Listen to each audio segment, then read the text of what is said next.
Welcome to Phoenix Rising with Dr. Z. This podcast is all about conversations about healing and rising from the ashes of your grief and trauma. In this podcast, we will be deconstructing and highlighting the different aspects of grief and loss. I'm your host, Dr. Christina Zampatella. Nobody wants to do that. No. And there's no rituals. Exactly. There's no rituals for miscarriage. There's no rituals for infertility. We have rituals around death, depending on the culture. Maybe you have a viewing and then you have the funeral and then you have a wake after, or you're sitting like Shiva and right. And so, but where are the rituals for this? I know. And so a therapist can help with that, help develop ritual. That's, again, what my dissertation was about, of developing rituals. But I've worked with, couples who have no, we didn't name the child, but we have no ritual around it. We've developed rituals together, and they planted like a rose bush outside of their window, and trying to find ways to say, I don't want to forget this child, or I don't want to forget this, loss, and to be curious about whether or not they're going to name the child. And then, can you use the name that you wanted to use for a future child? And that's such an interesting thing too, like very interesting. And people have like very strong opinions on of course. it. Yeah. But something you said made me think, like, we don't have any rituals. So if like you have a sudden unexpected stillbirth, you don't have any like plans, cremation, burial, I don't know, like you may not even have any family members in a cemetery. You may not be local to here. Like you may be like, well, I don't know. Like, do you even know if you want to be cremated or buried? Like how all of a sudden you're supposed to make all these decisions. There's not really anyone to help, which is possibly why that's something I really like to do. And it's hard to grieve when we don't have rituals, because that's how we move through the process. It's how we understand it. It's how we can make sense of at least parts of it that don't make sense at all. And rituals like give us comfort, familiar, like being familiar. This is my role. This is what you do. This is what we do at sunset. This is like, and it can be anything. But when you have nothing, you're like, you're floundering. You don't know where to start, right? And I've noticed that couples sometimes, because they didn't know what to do, like, and they decided not to see the baby, and they didn't name the baby, and then later realized, like, I wish that we had done a burial. I wish we had named them. And the regrets that come. And when you're working with someone like that, like, it's not too late to name your baby. Like, it may be too late to bury their body, but it's not too late to identify who they are. It's not too late to start a celebration ritual on their birthday, which was a birthday. And that, like, I think can be very healing, especially when you have a couple come in and it's been a while and they're still like, just like locked into their grief and not able to even move through it. They're just like stuck. How do you as a therapist help a couple, or even an individual who's choosing to be child-free, or who is choosing to not have a partner but is frozen like her eggs, or has chosen to be a single mother, for example, like, but they're stuck in that grief? How do you as a couples therapist help them start working on getting unstuck? So I think one of the things, and actually people don't have to want to hear this, is that when I'm working with couples, like, I say, like, this might take a long time. Like, this is not solution focused. We're going to do this for 6 sessions, and then this could take a really long time, and I want you to be invested in it. And because we're going to go to some scary places and like really get down in the dirt. And I kind of say that like every time I'm working with a couple or someone who's like literally dug in and can't get out, and that's why they're in therapy. So again, people don't really want to hear that. They want to hear that I'm going to fix them, but I can't fix you because you're not broken. I'm just going to help you get out from where you are and into a more healing space, a space where you can make meaning, a space where you can allow yourself to feel happy again. And like the first part is sometimes you have to convince people that they're allowed to be happy again. Like you have to sometimes start at the bottom, because people will, you know, we do a lot of cruel things to ourselves, and like when we're grieving, and especially like I said, meaning making. How do you make meaning out of some things that are so traumatic, so just like for no reason, like no reason, Just didn't feel like it. Anybody can come up with, and yeah, you just kind of have to just start at the bottom sometimes, and you work your way up and around and over. Oh, are you saying there's no 5 stages of grief? Because Oh, no, there aren't, actually. I'm going to jump right on that bandwagon and say absolutely not. Yeah. I mean, how do you, go? Yeah. How do you do all that? So, you said something though really important. Well, you're saying all kinds of important stuff, but there was one thing that I was like, ooh. You said, I can't fix you because you're not broken. Yeah. Say more about that. People often think that they are broken. What or if that they they're are damaged? I mean, what if they're beyond all infertile? repair? What if they're infertile and they feel broken? And so that is something that, okay, you're coming to me and you're Right. saying that you feel broken because you're infertile. So then it's like, well, what is your definition of broken? What would your definition of fixed be if that was something that you were looking for? Like, do you believe that you're broken because you're not able to physically bear a child? Is that, and then we kind of like explore, like, where did that come from? Like, everything comes from somewhere, right? So like, where did that come from? Sometimes, like, you may have someone who's like been told, okay, you're never going to have a biological child now. It could have been an injury, hysterectomy, like it could be anything. And then first it's like, okay, we don't even need to go with, do you want to have a kid in some other way later? It's like, let's just like go with this part. You have to mourn the loss of something that you actually may or may not have wanted. You know, some people don't know if they ever wanted to have kids. Absolutely. But then all of a sudden the choice is taken away, and it's like, you have to make sense of that. So, and it is common when to like feel broken, for example, if our bodies don't work the way we feel like they should work. I'll throw epilepsy out there as an example. Like, you have to kind of mourn that and then like accept your body and yourself as who you are. And like, we just don't know why we have the lives that we have, right? And then we sometimes have to live them anyway and just decide. Okay, so you brought it up, and I mean, I have disclosed that I have epilepsy, and so okay, I didn't want to say, okay, I didn't, I wanted to honor your privacy. One of the things that I've noticed in talking with other women who do have epilepsy is their fear of getting pregnant. Because if they have a seizure while pregnant, they're unsure if it's going to hurt the child, or if they have the kind of seizure where it's like tonic-clonic, or other kinds of seizures in which you drop to the ground. Are they going to hurt the baby? Are they going to end up killing the baby? I mean, these are very real fears where, first of all, A, you don't know. Right. B, makes total sense that you're asking that question. Yeah. C, am I broken because my body is like this and I can't figure out why, and nobody can figure out why? Right. Or I had a concussion and now I have epilepsy. I mean, just so many, right? So I'm using epilepsy as an example, but there are a lot of medical conditions where somebody may say, yeah, I really want a family, but I am terrified of having a family because what if? And so you grieve a what if. That's so... but you don't want to disenfranchise it. You want to be able to say, yeah, totally makes sense. Yeah. What if you're walking down the stairs? Literally, and, and you have a seizure and you fall down the stairs? Of course you would be afraid of that. And so trying to navigate, like I know some women that are from a group that I'm aware of, she was so excited that she was pregnant and we were all celebrating with her. But we also know, and she, discloses too, how afraid she was.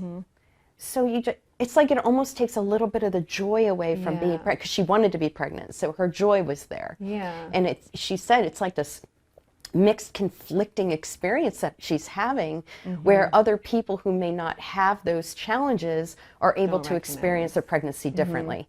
And so in my mind, that's another form of Oh my reproductive gosh, loss. for sure. Yeah, because there's this image of what you're supposed to feel like when you're pregnant and how you're supposed to act and be. And when you don't fit that, society is kind of like, why?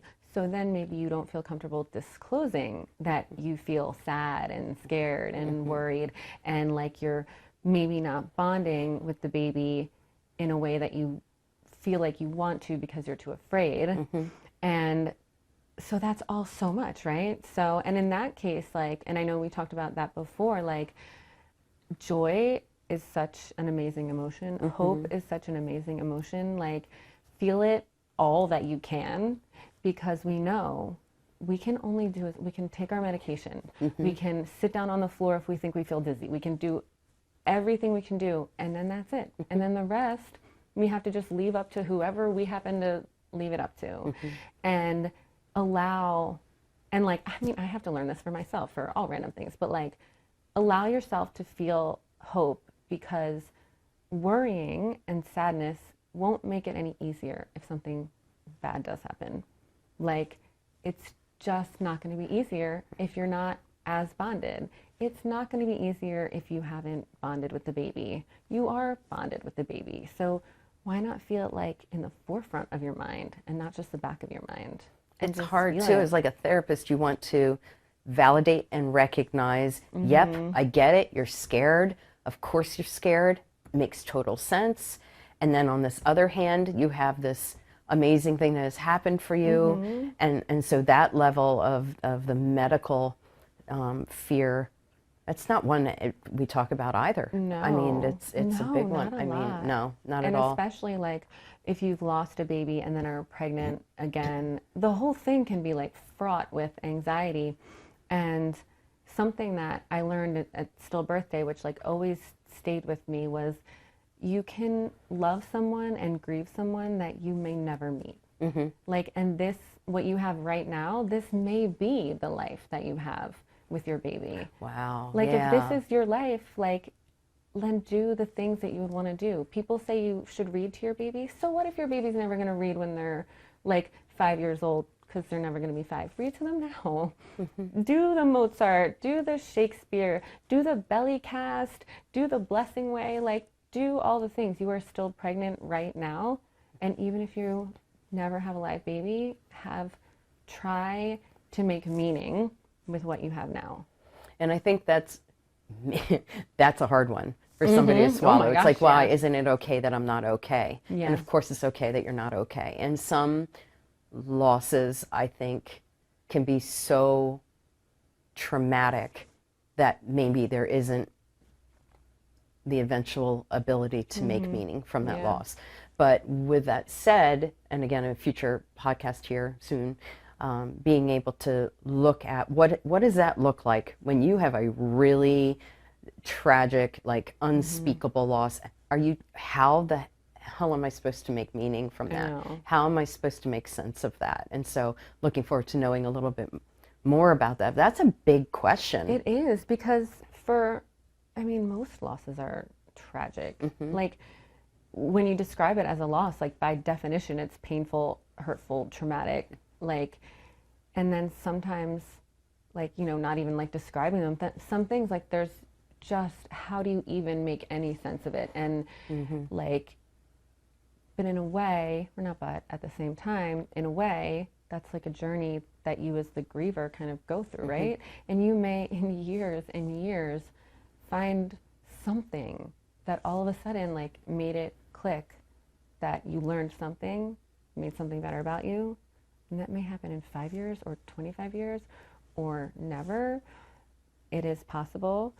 And so I think kind of hanging on to the hope that that can happen, while also validating yourself and others, like, there was no reason for this, and I do deserve to just lie on the floor and never get up. Yeah. And you absolutely do, because, sometimes that's what grief looks like, and that's okay. And, I'm like that person who's like, I will validate everything. And then I'm like, what if we made some strategies to get off the floor? Yeah. We don't have to do the strategies, but we could just think about them. And then everyone is so different that working with grief, I don't know, like, there's so many smart people who can help teach us like methods and techniques and things. And then ultimately you just have to like know your client and see like, okay, what do they need right now? And again, maybe I just need to sit here and listen. And just listen. You know, I think another, and tell me what you think about this, but another aspect that is unique to industrialized cultures is that we have the belief system, and this is in other cultures as well, but especially ones in which there's modern medicine, that I am going to outlive my child. Right. I am going to outlive my no, I'm not going to outlive my child. My child's going to outlive me, but I'm going to outlive my parents. Because this is the normal trajectory. This is what happens. And when we go outside of that normal trajectory, it's an unspeakable loss. And like and I think also it just becomes this this situation in which we are trying to wrap our heads around how to communicate because there might be some losses that you don't even want to disclose to other people. Some people don't even disclose that they're pregnant until like 12 weeks. I know. For exactly this reason. What if something bad happens? So I'm too afraid, you know, to be able to say anything. So interesting. Isn't that interesting? Yeah. Because like, what if something bad happens? You don't want support. You don't want support. Like, and that is a crazy thing here. I shouldn't say crazy, but that not telling people in case you have a miscarriage. What is the miscarriage your fault? Like, do you not want people to know? Like, it's so ingrained in us. Whereas if you tell people, if you want to tell people, shouldn't you receive support if you do have a miscarriage? That's a very real experience that what we're supposed to just hide when it happens. That is a very like, people just think it. And I think when they say, oh, we're not going to tell anybody until we're 3 months, then you like give them a little challenge of why. It's like, oh, just because that's like what you do. Because what if something happens? What if something happens? I would like to be there for you if something happens. And maybe they don't. I mean, it's almost like it's become this kind of like a cultural expectation for some people. And so, I mean, there's just so many. Then you've got losses that are death that are unaccepted by society: suicide, homicide, AIDS, a DUI, you know, drug overdose. Like, and then what do you do? Because those are all types of the law. Like, if that's your child who died by that. Now, as a couple, this is still a reproductive loss. But these are ones that people, oh my God, they're so quiet about it. Because of just the judgment that can come from that, and the shame, and the absolute trauma of you trying to put the pieces together. And I mean, I've worked with clients who have never disclosed to their friends that they thought maybe the person that has died had died from suicide. Because it's so like, again, disenfranchised, but also people are so like judgmental, and it's like when you're hurting, you can't handle that judgment. Like, and also not for nothing, do you want to know? If you don't know how a friend or a family member is going to react, maybe you don't want to know. Maybe you're not ready for them to react poorly. And, like, you just don't have the strength for it. Or you don't want them to think poorly about that person. You don't want them to think poorly about your family. There's the other part of the looking at the loss by suicide is the fear not only of people making judgment about that, but also you trying to wrap your head around what you've lost, you know, like what did I miss around, you know, all of this at the same time. So I think we have to, when we think about reproductive loss, I think a lot of times we think abortion, you know, adoption, and that's another one. We haven't even talked about that, like that kind of reproductive loss of choosing to give that child up for adoption. And I think I talked about this in was that the previous episode? They start to run together. About how I knew somebody who, you know, gave her child up for adoption, and then that child was rejected by the adoptive family. And that whole like, it's another emotional, like tangled web of you've already grieved that you have decided to place your baby with another family. An anticipatory grieving process, right? Right. And now they've rejected. So there's that grief that my baby's not good enough. Then now you have the baby, because by law they just send the baby home with you. It's kind of wild. And now you have to decide what to do on no notice. You have no diapers at home. And maybe you knew you couldn't parent, and you still know you can't parent, and now you are really like in a tough situation. But yet all of a sudden now all you have time to do is problem solve. Right. And so you're problem solving your way out of it. You don't have time to grieve. Thankfully, a family adopted the baby, and then what? Yeah. Like then something that was already going to be traumatic was like quadrupled, and now here you are. Right. Time to grieve. You're probably alone, and it's just like, how do you even get through all that? And something you said made me think, like, with the reproductive loss of losing an adult child, is like, was that your only child? Are you still a parent? Like, people feel like, oh, do you have any kids? And how do you answer that question? Yeah. Yes. Thank you. No, I'm so glad you brought this up. Yes. The loss of, like, maybe you'll never have grandchildren. Like, I don't know about you, but I like want grandchildren. That feels to me like the point of having children. And for some reason that's part of the meaning they have in their lives is, what are you leaving behind that's greater than yourself? And they look at their children. And I have worked with people who have had an only child. They're now 60 years of age. They do not want to start another family. Yeah. And then, I have a family member who has lost all of her children. And she knows she's going to die without any children that are going to survive her. So when we think reproductive loss, I think a lot of times we just focus on, being infertile or SIDS or miscarriage or, and of course, choosing termination and how quiet, what you're not allowed to grieve. That was your choice. Right, exactly. You can't. Like, are you serious right now? That is so, I mean, we could do multiple podcasts on I think that you're right. alone. Yeah.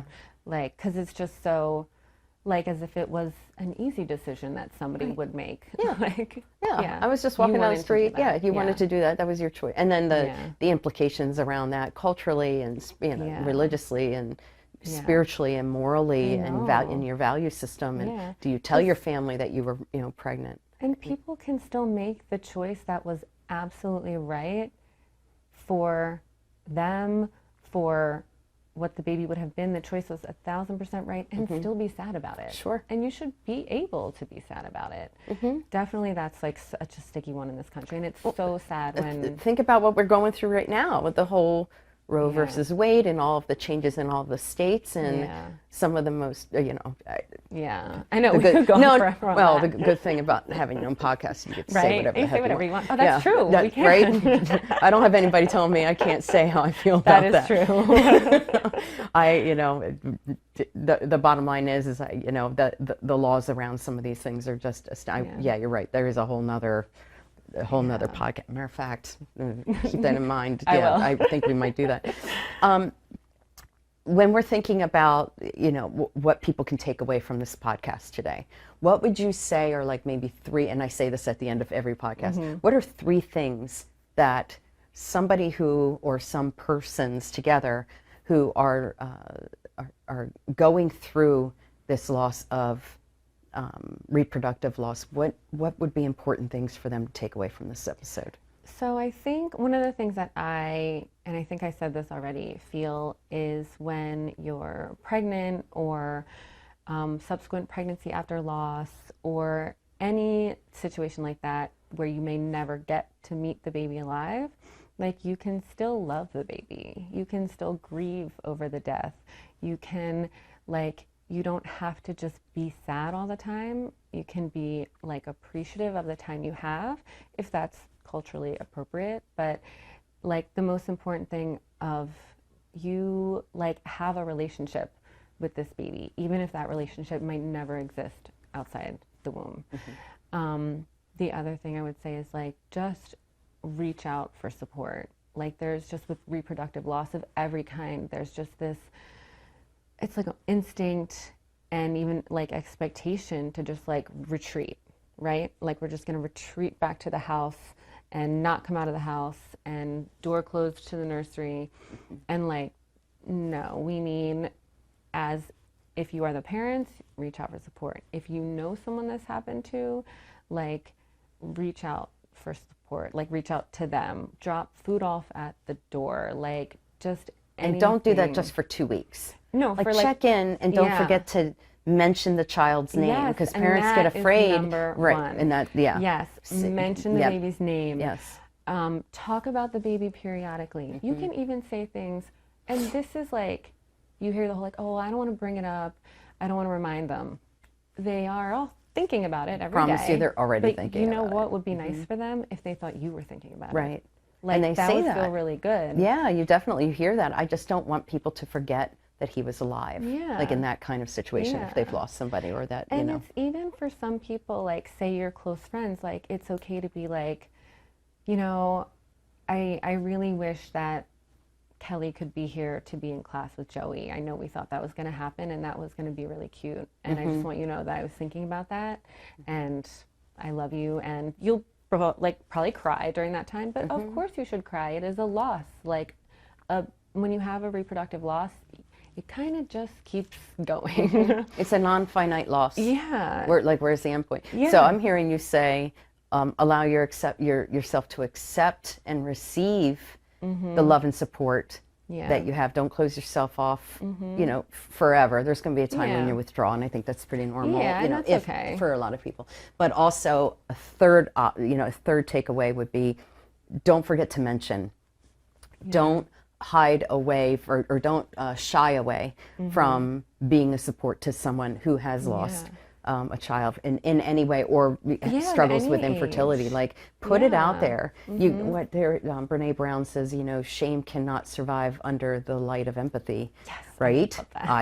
Right. I mean, there's a lot there. If you can shine the light on that and know that this isn't about who I am as an individual, because that's shame, right? Who I am is unworthy. Yeah. Versus, you know, other, you know, guilt and regret, which are more related to all the right. So to help me not feel like I am unworthy, or I have done something wrong, or you know, that kind of thing. So such a big topic. I know. Thank you for doing the work that you do. Thank you so much. Thank you so much for having me. It is so important to talk about these things, and people really don't. So I need the reminder of, like, you should come talk about this. So thank you so much. Absolutely. Hey, and as a listener or a viewer, if you have any questions about this topic or any future topics that you would like to know more about, or previous topics, you know, go put it out on the website for the Center for Grief and Trauma Therapy. Put it on the Facebook page there. I am on there all the time, you know, making sure that I'm monitoring for questions. But also, if you are on YouTube right now and you're watching this, please feel free to comment below, or to ask any questions below. We will make sure to monitor that and answer that in a question and answer podcast in the future. So thank you so much for listening and or viewing, and I look forward to seeing you, so to speak, in a future podcast. Thank you so much. Thank you for listening to Phoenix Rising with Dr. Z. If you found this podcast helpful, please share it, subscribe, and leave a rating or review wherever you get your podcasts. We want to be a resource for anyone who is experiencing loss, and this is a simple way you can help us spread the word. Check out our show description. There you'll find a link to connect with me on social media, as well as helpful articles and resources.